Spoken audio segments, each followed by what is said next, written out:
الحمد لله وحده والصلاة والسلام على من لا نبي بعده اما بعد. یہ جو اندوہناک واقعہ سیالکوٹ کے قریب پیش آیا ہے، یہ اصلاً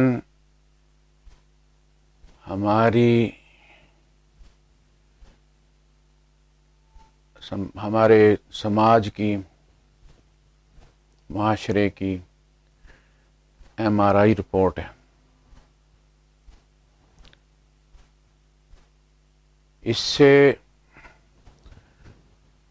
ہمارے معاشرے، ہماری سوچ، ہماری نفسیات کی قلعی کھل گئی ہے.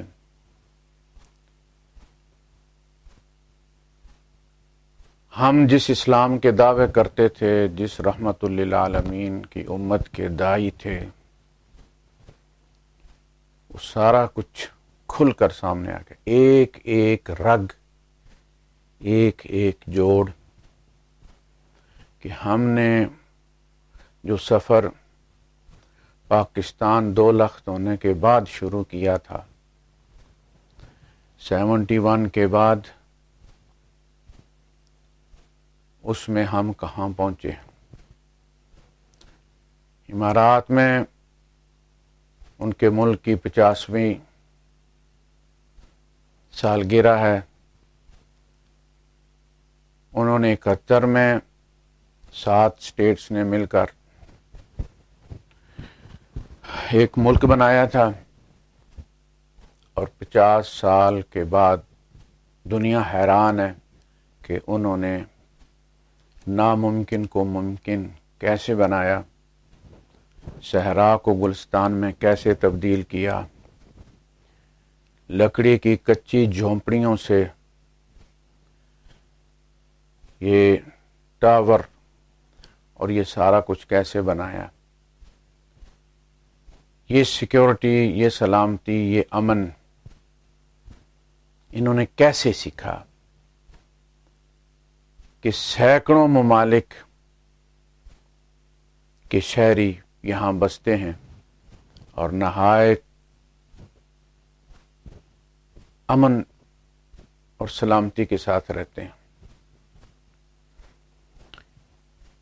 ایک کینیڈین مسلمان ہوا، پاسپورٹ ہولڈر نہیں کینیڈا کا، بلکہ وہاں کا گورا، اصلی والا کینیڈین مسلمان ہوا. میں اسے لے کے گیا کورٹ، اور وہاں پھر وہ مسلمان ہوا. ہماری سلام دعا چلتی رہی. اس کی بیوی کا فون آیا، اس نے کہا کہ یہ واپس جانے کی بات کر رہا ہے، تو پلیز آپ اس کو سمجھائیں ذرا، یہ آپ کی بات سنتا ہے کہ یہاں ہر چیز وہاں کی نسبت بہتر ہے. یہاں سیکیورٹی جو ہمیں حاصل ہے، ہمارے بچوں کا جو بھی چاہتا ہے وہ یہاں موجود ہے. تو اگر یہ یہاں رہے تو میرے لیے بھی بہتر ہے، اور میرے بچے کے لیے بھی بہتر ہے، اور اس کے لیے بھی بہتر ہے. تو یہ یہاں سے کیوں شفٹ ہونا چاہ رہا ہے؟ تو میں نے اس سے بات کی. میں نے اسے کہا کہ آپ کو یہاں سے چھوڑ کر جانے کی کوئی وجہ، کوئی ریزن؟ اس نے کہا نہیں، الحمدللہ یہاں ہر چیز ٹھیک ہے، تنخواہ بھی معقول ہے، لیکن میرا وہاں جانا ٹیکنیکلی اب میری ضرورت ہے. میری وائف اس چیز کو نہیں سمجھ گئی، مجھے واپس جانا ہے. واللہ عالم اس کے کیا مسائل تھے. وہاں جا کے بھی میرے ساتھ اس کا رابطہ رہا، لیکن یہاں کے امن اور سکون کو دنیا یاد کرتی ہے. میرے شاگرد، ہمارے جاننے والی فیملیز جو بھی آسٹریلیا، کینیڈا، امریکہ یہاں سے شفٹ ہوئے ہیں، وہ یہ برملا یہ کہتے ہیں کہ یہاں سب کچھ ہے، لیکن یہ امارات نہیں ہے. وہ جو وہاں پہ ہمیں چیزیں حاصل تھیں وہ جو وہاں پہ سیکورٹی تھی وہ یہاں نہیں ہے. یہ کیسے حاصل کیا گیا؟ اور ہم جس بد امنی کی صورتحال کا اس وقت شکار ہیں، نفسیاتی طور پر معاشرہ جس طرح بکھر کر رہ گیا ہے، آپ کو یہ نہیں پتا کہ آپ کے ساتھ ہوٹل کی ٹیبل پر یا گاڑی کی سیٹ پر جو آپ کے ساتھ بیٹھا ہے وہ عام انسان ہے یا زومبی ہے. بس ایک جملہ ہوگا اور اچانک اس کے اندر سے بھڑک کر وہ خون پینے والا جو ہے وہ عفریت وہ سامنے آ جائے گا. کسی کو کسی پر اعتبار نہیں. مذہبی لحاظ سے آپ جائزہ لیں تو آج سے 50 سال پہلے ایک گاؤں میں ایک آدھ مسجد ہوتی تھی، 2 مساجد ہوتی تھی، جامع مسجد تو ایک ہی ہوتی تھی، اس میں سارے نماز پڑھتے تھے جمعہ جا کے، بریلوی بھی، دیوبندی بھی. اور سچی بات پوچھیں آپ تو ہمیں پتہ بھی نہیں ہوتا تھا کہ یہ تقسیم کہاں ہے، کون سلفی ہے اور کون وہابی ہے اور کون بریلوی ہے اور کون دیوبندی ہے اور کون اہل حدیث ہے اور کون فلاں ہے.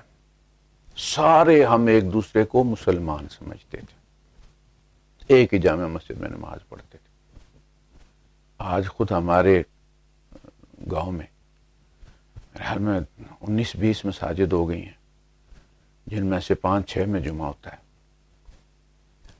3 صفیں ہوتی ہیں، 2 صفیں ہوتی ہیں، لیکن ہم نے اپنی مساجد الگ کر لی ہوئی ہیں. یہی تقسیم جو ہمارے گاؤں میں ہے وہی ہر جگہ ہے.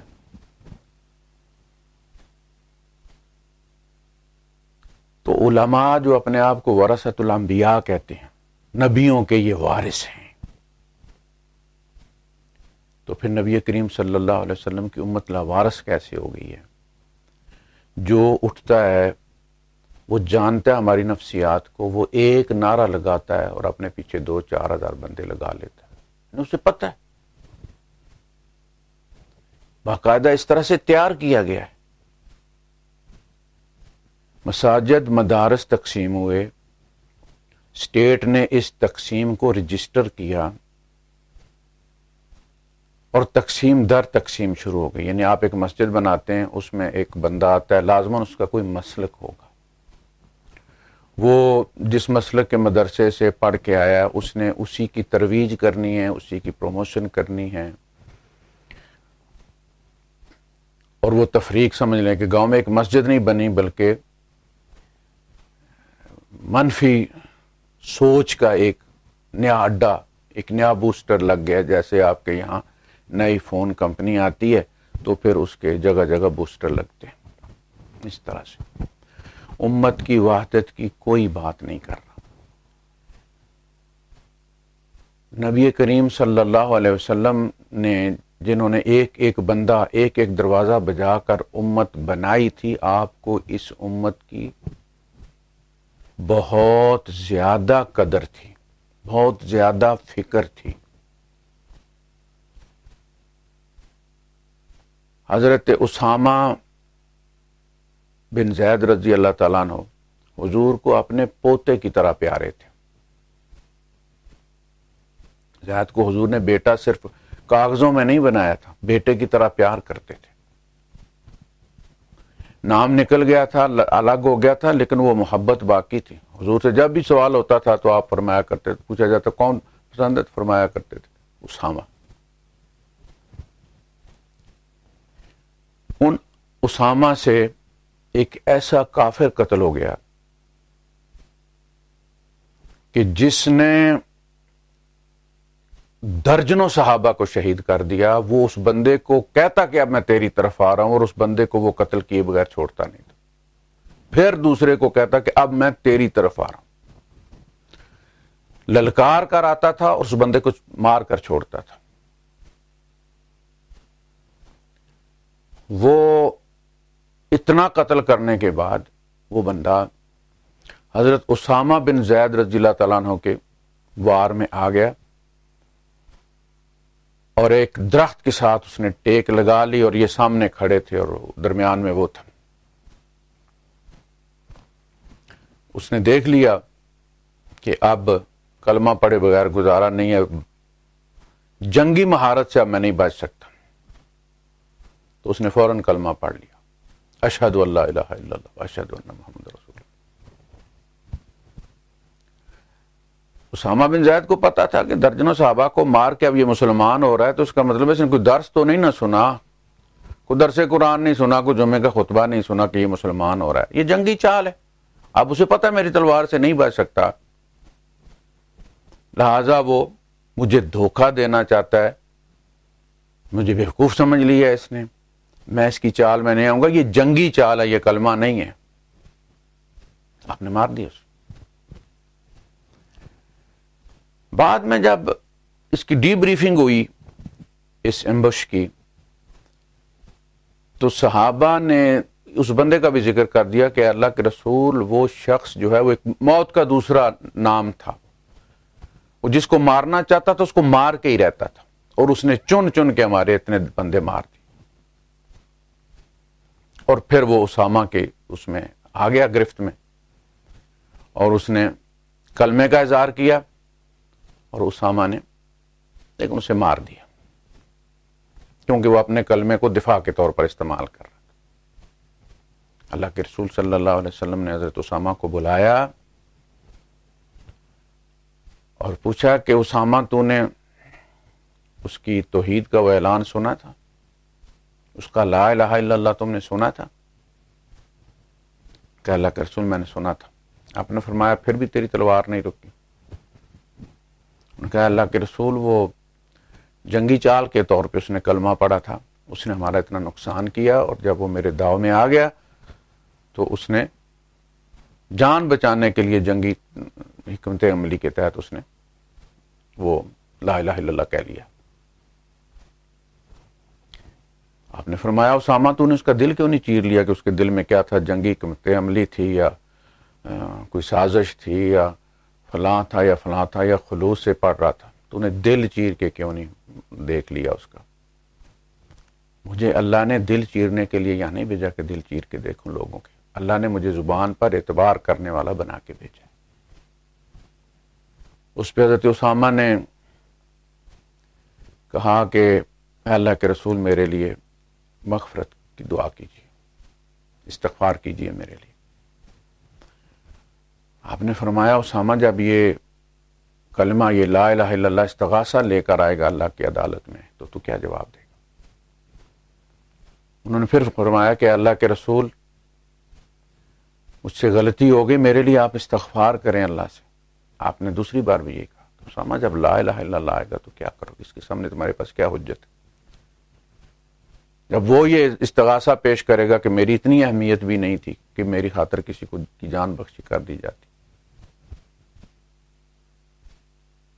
تیسری بار بھی یہی ہوا۔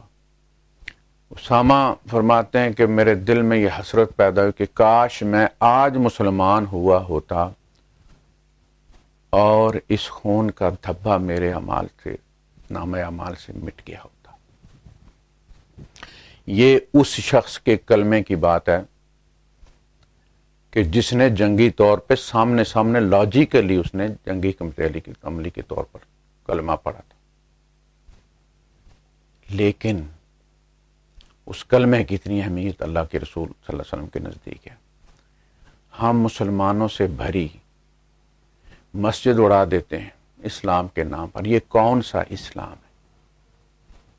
ہم ان کو قتل کرتے ہیں، ہم بازار میں ایک دھماکہ کرتے ہیں، اس میں عورتیں بچے بوڑھے نیک و بد سب مارے جاتے ہیں، اور ہم کہتے ہیں یہ اسلام کا حکم ہے، اسلام ہمیں کہتا ہے۔ وہ مولوی عزیز کہہ رہا تھا اپنے ایک مولوی عبدالعزیز کہ قرآن ہمیں کہتا کہ دہشت گرد بنو، ٹیررسٹ بنو، اور وہ جو آیت پڑھ رہا تھا وہ اپنے سیاق و سباق سے نکال کر غلط اس کو کہتے ہیں تحریف، یحرفون الکلم عن مواضعہ، وہ ایک بات کو اس کے موقع سے ہٹا کر استعمال کرتے تھے۔ یہود و نصارہ نے اس طرح اپنی کتاب کی تحریف کی تھی، وہ جو ہمارے اندر مشہور ہے نا کہ ان آیتیں کھا گئی تھی اور آیتیں گم ہو گئی تھی اور ان آیتیں بدل دی تھی، نہیں، قرآن کہتا ہے یحرفون الکلم عن مواضعہ، وہ بات کو اس کے مواقع سے، اس کے مواضع سے ہٹا کر اپنے مقصد کے لیے استعمال کرتے تھے، غلط فتویٰ دیتے تھے پیسے لے کر۔ یہی تحریف کی اس بندے نے بھی. یہ غزوہ بدر کے بعد کی ڈی بریفنگ ہے. کہا گیا کہ اب تیاری کر کے رکھو. یہ ریاست کو کہا جا رہا ہے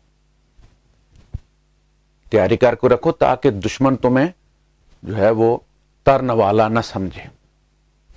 یہ پوری دنیا آج اسی پر عمل کر رہی ہے, اسی اسٹریٹجی کو اپنائے ہوئے. یہ ایک نیچرل اسٹریٹجی ہے. اگر آپ چاہتے ہیں کہ جنگ نہ ہو تو آپ کو دشمن کے مقابلے میں تیار رہنا پڑے گا. وَأَعِدُّوا لَهُم مَّا اسْتَطَعْتُم مِّن قُوَّةٍ وَمِن رِّبَاطِ الْخَيْلِ تُرْهِبُونَ بِهِ عَدُوَّ اللَّهِ وَعَدُوَّكُمْ وَآخَرِينَ مِن دُونِهِ. ہر ملک اس پر عمل کر رہا ہے, وہ مسلم ہے یا غیر مسلم ہے. ہم نے بھی ڈیٹرنٹس جو تیار کیا ایٹم بم کی صورت میں اسی لیے کہ ہر دوسرے روز یہ فوج لے کے ہماری بارڈر پر آ جاتا تھا, تو اب اسے پتہ چلے کہ یہ مہنگا پڑے. ریاست مخاطب ہے, فرد مخاطب نہیں ہے. جب نبی کریم صلی اللہ علیہ وسلم 13 سال مکے میں تھے تو حضور پر یہ آیت نازل نہیں ہوئی کہ ٹیررسٹ گروپ تیار کرو, کوئی غازی بریگیڈ تیار کرو اور پھر مارو پھر. ورنہ وہاں بھی کوئی بلال بریگیڈ ہوتا, کوئی یاسر بریگیڈ ہوتا, کوئی عمار بریگیڈ ہوتا, 2-4 پھڑکا دیتے بڑے سردار. کتنے تھے, 10-12 مار دیتے تو. لیکن ہوتا کیا کہ اسلام نہ رہتا, اسلام ایک دہشت گرد گروہ بن جاتا, ایک گینگ بن جاتا. حضور پھر رسول اور رحمت للعالمین نہ ہوتے بلکہ پھر اس گینگ کے ساتھ منسوب ہوتے. اللہ کے رسول صلی اللہ علیہ وسلم نے اسی لیے مزامت نہیں سکھائی مکے میں. کفوا ایدیکم, اپنے ہاتھ باندھ کے رکھو. کس کے ساتھ؟ رسی کے ساتھ نہیں, اللہ کے حکم کے ساتھ. واقیموا الصلاۃ وآتوا الزکاۃ, ہاتھ باندھ کے رکھو. وقت آئے گا ہم یہ ہاتھ کھولیں گے, لیکن فی الحال مزاحمت نہیں کرنی. اور مکے میں کسی کی نکسیر تک نہیں پھوٹی کافر کی. ایک عبداللہ ابن مسعود رضی اللہ تعالیٰ نے ایک بندے کو تھپڑ کے مقابلے میں انہوں نے تھپڑ مار دیا, تو اللہ کے رسول صلی اللہ علیہ وسلم نے ان کو بلا کے شاباش نہیں دی, میڈل نہیں دیا. آپ نے فرمایا تمہیں صبر کے لیے کہا گیا تھا, اگر تم صبر نہیں کر سکتے, تمہاری ایگو اس میں انسلٹ محسوس کرتی ہے, تو تم جاؤ اپنے قبیلے میں چلے جاؤ. جب مجھے اللہ پاک فتح عطا فرمائے گا تو پھر تم آ جانا, لیکن میں یہ اجازت نہیں دے سکتا کہ تم تشدد کی راہ اختیار کرو. تو جو حکم اللہ پاک اسٹیٹ کو دے رہا ہے وہ مولوی عبدالعزیز کہہ رہا ہے کہ مجھے اللہ پاک جو ہے وہ دہشت گرد بننے کا حکم دے رہا ہے کہ ٹیررسٹ بنو. ٹیررزم یہ ہوتا ہے کہ آپ نہ بے گناہ دیکھیں, نہ بوڑھا دیکھیں, نہ عورت دیکھیں, نہ بچہ دیکھیں, اور آپ ان کو مارتے چلے جائیں. یہ اسلام کی تعلیم, اگر یہ دہشت گردی اگر اسلام سکھاتا ہے تو مولوی عبدالعزیز اس کے ثبوت دے, قرآن سے دے کہ اللہ نے یہ حکم دیا ہے, اور سنت سے اس چیز کو ثابت کرے. یہ لوگ جن کی اپروچ یہ ہے قرآن کے ساتھ, یہ لیڈ کر رہے ہیں امت کو. اسی طرح مسلمان کو ہی کافر کرنا, یعنی ان لوگوں نے مسلمان اتنے کیے نہیں جتنے مسلمان مارے ہیں انہوں نے, اور جتنے مسلمانوں کو کافر انہوں نے قرار دیا ہے, انہوں نے مسلمان بنائے نہیں. بتائیں جو ہے وہ کتنے کسی نے, اور رضوی نے کتنے لوگ مسلمان کیے ہیں. بتائیں عبدالعزیز نے کتنے لوگ مسلمان کیے ہیں. انہوں نے مسلمان مارنا سیکھا ہے, نبی کی امت کو کاٹنا سیکھا ہے, اور مزے کی بات یہ کہ یہی نبی کی امت کے وارث بھی بن رہے ہیں.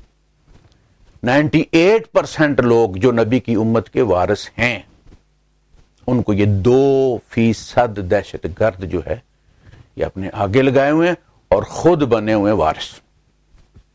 ان کی نظر میں 98% مسلمان واجب القتل ہیں. معمولی بات نہیں ہے. یہ سوچ, آپ اس سوچ کو ختم کرنا ہے. یہ سوچ کہاں سے اٹھ رہی ہے سب کو معلوم. اس سوچ کے انفیکٹڈ لوگ جو ہیں وہ کون ہیں, کتنی کرتے ہیں کہ جو دستانے استعمال کریں جی, اور وہ ماسک استعمال کریں جی, ہاتھ بار بار دھوئیں جی, تاکہ آپ کی وجہ سے آپ کے گھر کے دوسرے افراد اس سے جو ہے وہ متاثر نہ ہوں. اور آپ ان کو مساجد بنا کر دے رہے ہیں, بڑی بڑی جگہیں دیتے ہیں, آپ رجسٹر کرتے ہیں اس لیے کہ وہ یہ والا وائرس جو ہے نفرت اور والا مسلمانوں کے درمیان وہ خوب پھیلائیں. ہم نے آزادی اس لیے لی تھی. اس سوچ پر ریاست کی طرف سے قدغن لگنی چاہیے. ریاست ہوش کے ناخن لے. یہ ایٹم بم سے بڑے ایٹم بم ہے, یہ ہائیڈروجن بم ہے. یہ سوچ یہ ملک کو لے ڈوبے گی. مسلمان سارے مسلمان ہیں, کمی بیشی ہر جگہ ہوتی ہے, اس کے باوجود ان کا فیصلہ اللہ پاک کرے گا قیامت کے دن. سورہ المائدہ میں ایک ہی رکوع میں اللہ پاک نے تینوں مذاہب کو جینے کا حق دیا ہے, اور یہ فرمایا ہے کہ یہود سے یہود کی کتاب کے مطابق محاسبہ ہوگا. یہود کو تورات پر تو جو ہے وہ تولا جائے گا, یہود کو موسیٰ علیہ السلام کی سنت میں ناپا جائے گا. نہ مسلمان ہو, مسلمان نہ ہو, یعنی نبی کریم صلی اللہ علیہ وسلم پر ایمان نہ لائیں, اپنے رسول پر ایمان رکھیں. وہ اللہ کو مانتے ہیں, رسول کو مانتے ہیں, یعنی رسالت کی انسٹیٹیوشن کو مانتے ہیں, فرشتوں کو مانتے ہیں, مرنے کو مانتے ہیں, مرنے کے بعد اٹھنے کو مانتے ہیں, جنت اور جہنم کو مانتے ہیں. یہ رسول اسی لیے بھیجا جاتا ہے. رسول دنیا میں اس کے لیے بھیجا جاتا ہے کہ لوگوں کو اس کی طرف دعوت دیں, اللہ کی توحید کی طرف, اور ایمانیات. آمنت باللہ وملائکتہ وکتبہ ورسلہ والیوم الآخر والقدر خیرہ وشرہ من اللہ تعالی والبعث بعد الموت. یہود بھی اس پر ایمان رکھتے ہیں, عیسائی بھی اس پر ایمان رکھتے ہیں, ہم بھی اس پر ایمان رکھتے ہیں. رسول الگ الگ ہے نا, کاؤنٹر الگ ہے نا. اس کے علاوہ کیا فرق ہے؟ یعنی انہی چیزوں پر ایمان کچھ لوگ موسیٰ علیہ السلام کی دعوت پر رکھتے ہیں, کچھ عیسیٰ علیہ السلام کی دعوت پر رکھتے ہیں, کچھ محمد رسول اللہ صلی اللہ علیہ وسلم کی دعوت پر رکھتے ہیں, اور ہم یہ اعلان کرتے ہیں کہ ہمیں یہ بات محمد رسول اللہ صلی اللہ علیہ وسلم نے بتائی. یہودی کہتے ہیں ہمیں یہی بات موسیٰ علیہ السلام نے, عیسائی کہتے ہیں ہمیں عیسیٰ علیہ السلام نے بتائی. وہ دعوت تو ایک ہی ہے نا. قل یا اہل الکتاب تعالوا الی کلمۃ سواء بیننا وبینکم الا نعبد الا اللہ. اور پھر وہ پوری تفصیل ہے, وہ ساری چیزیں مشترک ہیں. سورہ شورى میں فرمایا لا حجت بیننا وبینکم, ہمارے درمیان کوئی جھگڑا ہی نہیں. اللہ یجمعنا, اللہ پاک ہمیں جمع کرے گا, پھر فیصلے کرے گا. یعنی ہمارے درمیان کوئی جھگڑا ہی نہیں. اللہ کو مانتے ہیں, رسول کو مانتے ہیں, آخرت کو مانتے ہیں, حساب کتاب کو مانتے ہیں, جنت دوزخ کو مانتے ہیں. لا حجت بیننا وبینکم, ہمارے تو میں کوئی جھگڑا نہیں. تو وہ جو آیت پڑھتے ہیں وَمَن لَّمْ يَحْكُمْ بِمَا أَنزَلَ اللَّهُ فَأُولَٰئِكَ هُمُ الْكَافِرُونَ, وہ قرآن کے بارے میں نہیں ہے. خود تھوڑی سی تکلیف کریں. اب تھوڑی سی تکلیف عوام کو بھی کرنی پڑے تھی. وہ جو سمن بکمن عمیون مولویوں کے پیچھے لگ گئے ہو نا, یار کیا خدا کو جواب دو گے؟ میں نے خط تمہیں بھیجا تھا, پڑھا ہے نہیں؟ بڑی کتابیں پڑھی, بڑے فلسفے پڑھے, 18 گھنٹے فیس بک پہ نہیں پڑھا تو خدا کا کلام ہی نہیں پڑھا. خدا کے کلام کی موجودگی میں آپ کو کوئی گمراہ نہیں کر سکتا تھا. آپ نے قرآن چھوڑا, آپ اندھا دھند مولوی کے پیچھے لگے, اور آج آپ کے بچے بھی غیر محفوظ ہیں, آپ بھی غیر محفوظ ہیں. پڑھیں, یہ قرآن کے بارے میں یہ آیت نہیں نازل ہوئی, یہ یہود کے بارے میں نازل ہوئی ہے. وَمَن لَّمْ يَحْكُمْ بِمَا أَنزَلَ اللَّهُ فَأُولَٰئِكَ هُمُ الْكَافِرُونَ, یہودیوں میں سے جو اللہ کی کتاب یعنی تورات پر نہیں چلے گا یہی لوگ کافر ہیں. ایک کتاب پر ایمان لائے ہو تو پھر اس کتاب پر چلو, اس کی تعلیمات پر عمل کرو. یہود سے یہ مطالبہ نہیں ہے کہ وہ قرآن پر چلیں, وہ جو ان کی طرف نازل کیا گیا ہے ان سے مطالبہ یہ ہے کہ اس شریعت پر پھر چلو. اگر وہ ہماری شریعت میں آ جاتے, نبی کریم صلی اللہ علیہ وسلم پر ایمان لے آتے, تو انہیں ڈسکاؤنٹ مل جاتی.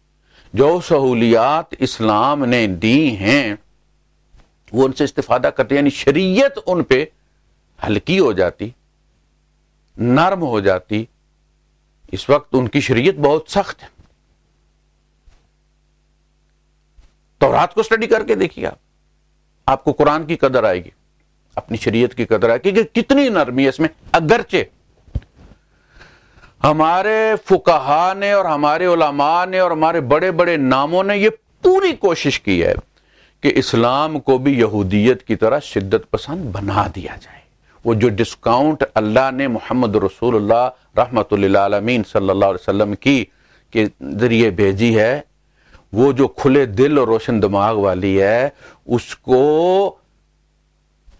پلٹا کر یہودیوں کی طرح سخت کر دیا جائے، رسا کس دیا جائے۔ یہ حضور کے زمانے میں نہیں تھا۔ بعد میں جب وہ بال کی کھال نکالنے بیٹھے، آپ کو پتا ہے کہ ان لوگوں کا بیک گراؤنڈ کیا تھا، کسی کا باپ اور کسی کا دادا یہودی تھا یا آتش پرست تھا یا عیسائی تھا۔ اس مینٹیلٹی کے اندر آ کر انہوں نے سارے رستے، یعنی حضور نے اگر 6 ٹریکس والا ٹریک صراط مستقیم دیا تھا، انہوں نے کوشش کی کہ 4 بند کر کے صرف 2 چھوڑے جائیں۔ جیسے پولیس چیکنگ کرتی ہے نا موٹر وے پہ، آپ کے یہاں تو 2 لین کا 3 لین کا موٹر وے ہوتا ہے، یہاں تو 6 لین کا ہوتا ہے۔ اور جب وہ کورونا وغیرہ کا وہ چیک کرنا ہوتا ہے تو انہوں نے تو وہ 6 ٹریک پیچھے سے 5 پھر 4 پھر 3 پھر 2 ہو کے اس طرح سے بند ہوتے چلے آتے ہیں، اور پھر آپ اس چیک پوسٹ پہ یہ کیا ہے انہوں نے، ہمارے علماء کوشش کی ہے کہ وہ واپس پلٹا کر اس نیرو اس صراط مستقیم کو بالکل ہی ایک تنگ گلی میں تبدیل کر دیں۔ اس کے باوجود تو یہ پہلی چیز وہ دیکھیں آپ۔ پھر شروع ہوا ذکر عیسیٰ علیہ السلام کی قوم کا۔ یہ ایک ہی رکوع میں تینوں امتوں کا حساب ہے۔ تورات والوں اگر تم مسلمان نہیں ہوئے تو کوئی مسئلہ نہیں ہے، پھر تم اس موسیٰ علیہ السلام کی سخت شریعت پر عمل کرتے رہو، قیامت کے دن اس کے مطابق فیصلہ ہو جائے گا جو اللہ نے تمہاری طرف نازل کی۔ وَمَن لَّمْ يَحْكُم بِمَا أَنزَلَ اللَّهُ فَأُولَٰئِكَ هُمُ الْكَافِرُونَ۔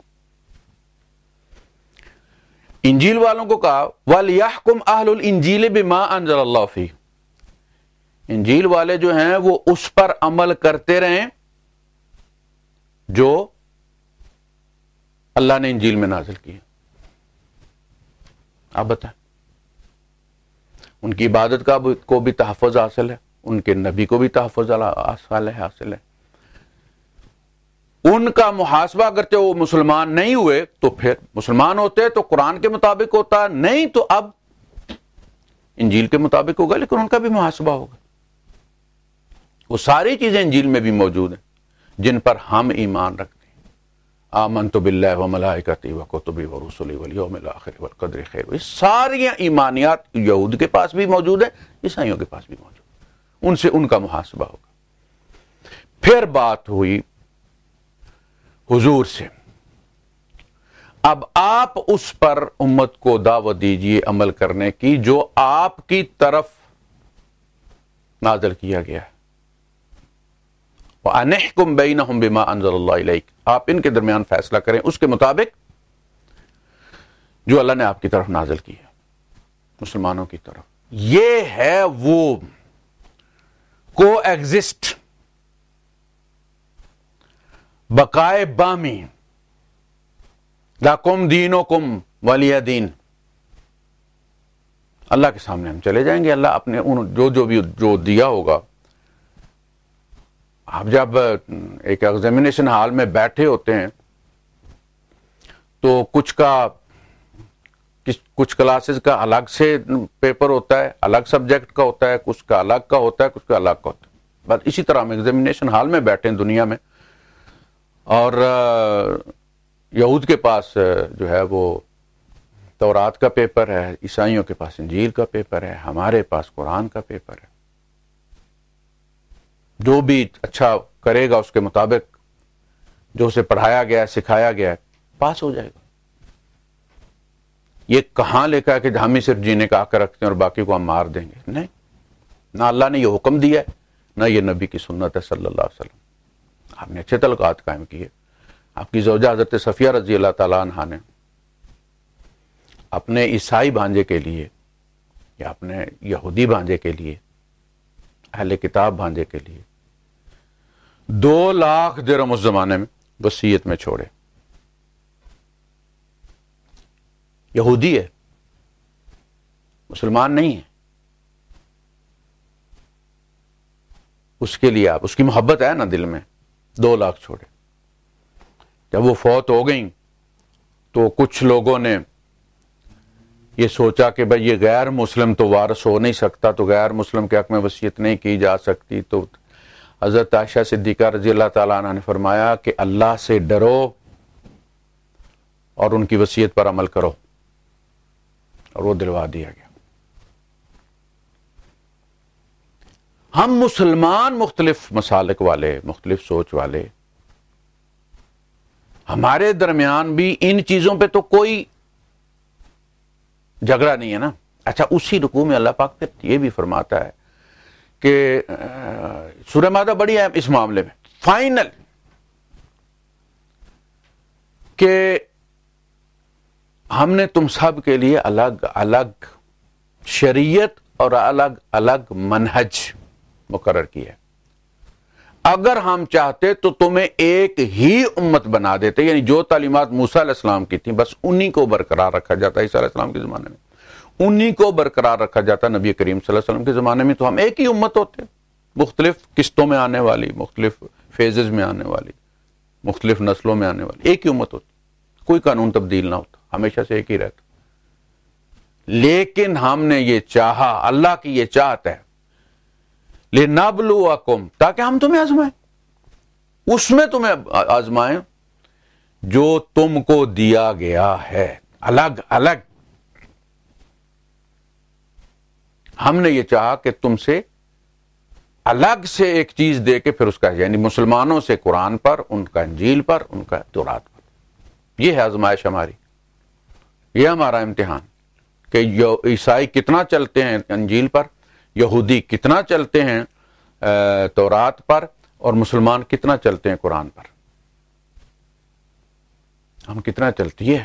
ہم مسلمان آپس میں کو ایگزسٹ ہمارے اندر نہیں ہے، مسالک کے اندر، حالانکہ ہم ساری چیزوں پر آمنت باللہ و ملائکتہ و کتبہ و رسلہ والیوم الآخر والقدر خیرہ و شرہ من اللہ تعالی والبعث بعد الموت، سارے گروہ مانتے، کوئی بھی اس کا منکر نہیں، لیکن کو ایگزسٹ نہیں ہے.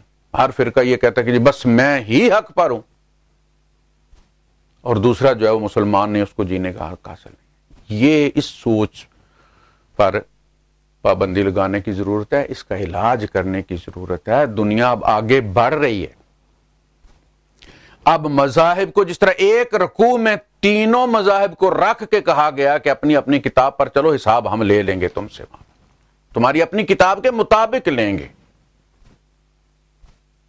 یہودیوں کا کافر وہی ہوگا جو اللہ کے نازل کردہ کا منکر ہوگا، مسلمانوں کا کافر وہی ہوگا جو اللہ کے بھیجے قرآن کا منکر ہوگا. اس پر فیصلے اس کے مطابق نہیں کرے گا، اس کی شریعت پر نہیں چلے گا. ایک ہی رکوع میں ان کو کہا گیا کہ تم تینوں کو ہم نے الگ الگ شریعتیں دی اور منہج قائم کیا تاکہ تمہیں آزمائے. اگر ہم چاہتے تو تمہیں ایک ہی شریعت پر رکھتے.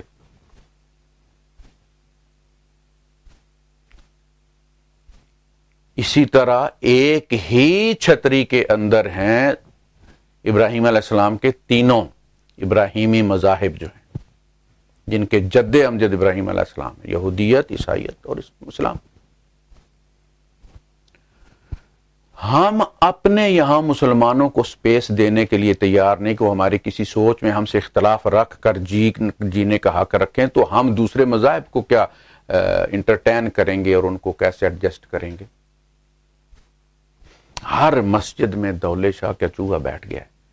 یہ ریاست کی ذمہ داری ہے، ریاست ایک معیار مقرر کرے، جو لوگ اس کے مطابق باقاعدہ ان کا انٹرویو ہو، جو لوگ بھی شدت پسند نظر آئیں اور کہیں کہ ہمارے سوا کسی کو جینے کا حق نہیں اور صرف ہم ہی حق پر ہیں، دوسرے مسالک جو ہے وہ بالکل باطل ہیں، اس کو مسجد کے قریب تک بھی نہ آنے دیں. اس کے ممبر پر چڑھنا تو لگ رہا نا. یہ حکومت کا کام ہے اس چیز کو کنٹرول کرنا، ایک سٹینڈرڈ مقرر کرنا، اور باقاعدہ اس کا جو تعین نامہ ہے، اس کی اپوائنٹمنٹ لیٹر جو ہے وہ ہماری منسٹری کی طرف سے ایشو ہو. یہ نہیں کہ انتظامیہ جو بھی بیٹھے، جس کو بھی جو زیادہ گالیاں دینے والا اور انہیں بڑا پسند ہے کہ وہ بڑی لے کے اندر گالیاں دیتا ہے اور اندھا دھند گالیاں دیتا ہے اور ان کی ماں بہن ایک کر دیتا ہے، اس کو ہم اپنا خطیب بنائیں گے. نہیں، یہ جو اپوائنٹمنٹ ہے باقاعدہ وہ بندہ جائے، جا کے اوقاف میں امتحان دے، اور امتحان اس کے بعد اس کی نفسیاتی اس کا تجزیہ کر کے تو وہ کہیں کہ جی یہ بندہ ہو سکتا ہے، وہ والا وہ لیٹر اس کے پاس ہو تو پھر جس مسجد میں مرضی ہے جائے. اور اگر وہ بندہ اس کی خلاف ورزی کرتا ہے، کوئی ایسی بات کرتا ہے کہ جو سٹینڈرڈ طے کیے ہیں حکومت نے ان کے خلاف بات کرتا ہے، تو نمازیوں میں سے کسی بھی کمپلین پر فوری ایکشن ہونا چاہیے، اس بندے کو معزول کرنا چاہیے. لیکن ریاست میں یہ ہمت نہیں ہے. جو بندہ کھل کے کہتا ہے میں تو پاکستان کے آئین کو نہیں مانتا، تو پھر اس کے تحت معاہدے کو کیسے مانوں گا؟ اسلام آباد میں بیٹھ کے کہتا ہے، آپ اس کو نہیں لا سکتے. آپ نے دوبارہ اس کو آ کے مسلط کر دیا. جس کے شاگرد دعوت دیتے ہیں، غائبانہ بیعت بھی کرتی ہیں اس کی بغدادی کی، اور دعوت بھی دیتی ہیں کہ آؤ پاکستان پر حملہ کرو، ہم تمہاری مدد کریں گے. آپ ان کو مدرسہ بھی دے دیتے کہ ہاں یہاں سے وہ پنیری پیدا کرو. داعش کہاں ختم کرو؟ داعش تو ہمارے اندر بیٹھی ہوئی ہے، آ کے باہر کہاں ڈھونڈتے اسے؟ ہمارے یہاں بیٹھی ہوئی ہے، وہ آ کے تمہارے دارالخلافے میں بیٹھی ہوئی. آج بچی ہے، کل جوان ہو جائے گی، آگے بچوں کو بھی وہ یہی تربیت دے گی. جو قرآن پڑھنے آئیں گے ان کو بھی وہ گھروں میں قرآن پڑھاتی ہیں نا خواتین، وہ وہاں بھی یہی تعلیم بچوں کو دے گی. حکومت کو جاگنا پڑے گا، کچھ ٹف فیصلے لینے پڑیں گے. بلیک میل نہیں ہونا کہ بھئی یہ مولوی صاحب یہ کر دیں گے وہ کر دیں گے. حکومت اپنے آپ کو حکومت بننا جو ہے وہ منوائے، ریاست اپنے آپ کو ریاست منوائے، تب ہی ممکن ہے کہ ان قاتلوں کے گروہ سے، ان دہشت گردوں کے گروہ سے ہماری نسلیں محفوظ رہ سکیں. یہ ایک ہی ملک ہے، ہم سب نے اس میں رہنا ہے، اور کسی کو یہ حق نہیں دیا جا سکتا کہ اس کو لوگوں کے لیے، ہماری نسلوں کے لیے ناقابل سکونت بنا دے، کہ ہر بندہ یہ سوچے کہ یہاں سے نکلو، اگر بچے بچانے تو یہاں سے نکلو. ریاست کو ہی فیصلے کرنے ہوں گے. اور مولوی حضرات سے میں یہ کہتا ہوں، اپنی روزی روٹی کے لیے اس دین کا بیڑا غرق مت کریں، مسلمانوں کا قتل عام مت کروائیں، مسلمانوں میں قاتل مت پیدا کریں. خدا سے ڈریں، آخر مرنا ہے یار آپ لوگوں نے، کتنے دن جی لیں گے آپ؟ کیا جواب دیں گے قیامت کے دن آپ رحمت للعالمین کو؟ کہ آپ پیچھے کیا چھوڑ کے آئے بھیڑیے؟ ہم میں سے ہر فرد سوچے کہ وہ اپنے رویے سے ان لوگوں کو کتنا پروموٹ کر رہا ہے. لوگوں کو یہ چاہیے، وہ جو 98% عوام ہے ان کو چاہیے کہ اپنے بچوں پر نظر رکھیں، سمجھائیں انہیں. سارے مسلمان ہیں بیٹا.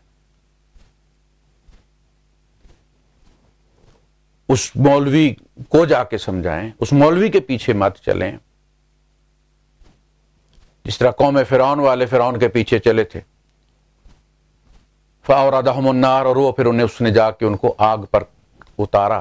اسی طرح جو مولوی لے کر آپ کی نسلوں کو، آپ کے بچوں کو آگ پر جا اتارے، اس بس پر مت بیٹھے، اس ڈرائیور کو مت فالو کریں، اپنے بچوں کو بھی سمجھائیں. یہ سب کے کرنے کا کام ہے. ریاست اپنا کام کرے، والدین اپنا کام کریں. وآخر دعوانا الحمدللہ رب العالمین.